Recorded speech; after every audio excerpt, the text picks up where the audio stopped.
All right, everybody. So yesterday I shared the silver bullet trade in my Facebook group and on my Twitter, and which reached the target. So in this lecture I will explain how I took this trade. So I will back test it, or I will replay this trade.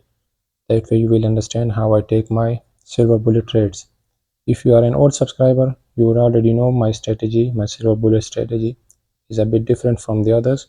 So if you are new, you should watch my silver bullet strategy first, and then you can come back to this video. Okay, and if you are an old subscriber, you would already know my silver bullet strategy.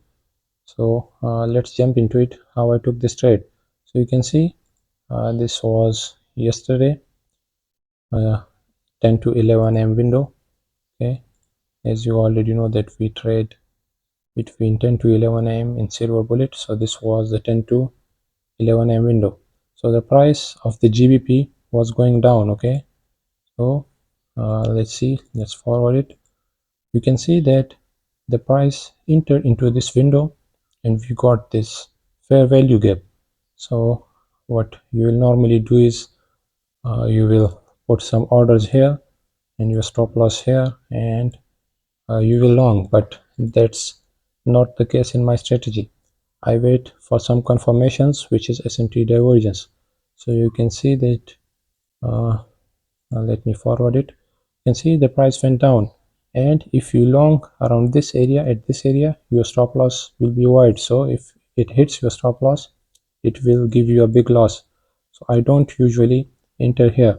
I wait for SMT divergence. So the SMT pair of the GBP is euro, and let's see if we get any divergence. So let me forward it a bit more. So you can see it got a bit small pump and then it came down. Okay, but you can see this was the low on the GBP and this was the low on the euro. So let's see if we get any divergence. Okay, so you can see that euro swept this low and the GBP hasn't swept this. So this is called the SMT divergence. Now that we have the divergence, we will look for any fair value gap to the upside.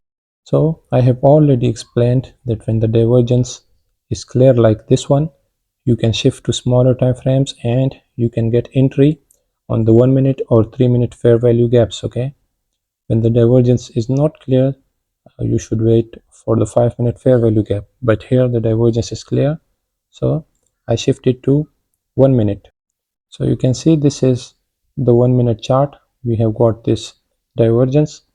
Let's see if we get any fair value gap on the 1 minute chart. So the price is coming down. Okay, so now we have got this fair value gap here. Okay, you can see this is the fair value gap. So this is where you will enter this fair value gap, and you can see your stop loss will be around here. If you want it to be a bit wide, you can place it here, but this one is okay. So you can see that now your stop loss is tight.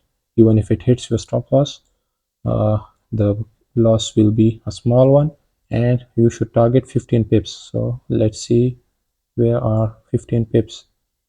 So these are the 15 pips. Okay, so that will be our target. Now you will ask why I didn't enter here. You can also enter here, it depends on where your stop loss is. Okay, so the RR was good here because my stop loss was tight in the GBP, so I entered into GBP and not in the euro. So let me forward it.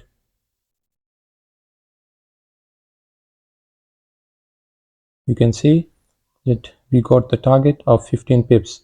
We entered here and this is our 15 pips, and when our target was reached, it came down.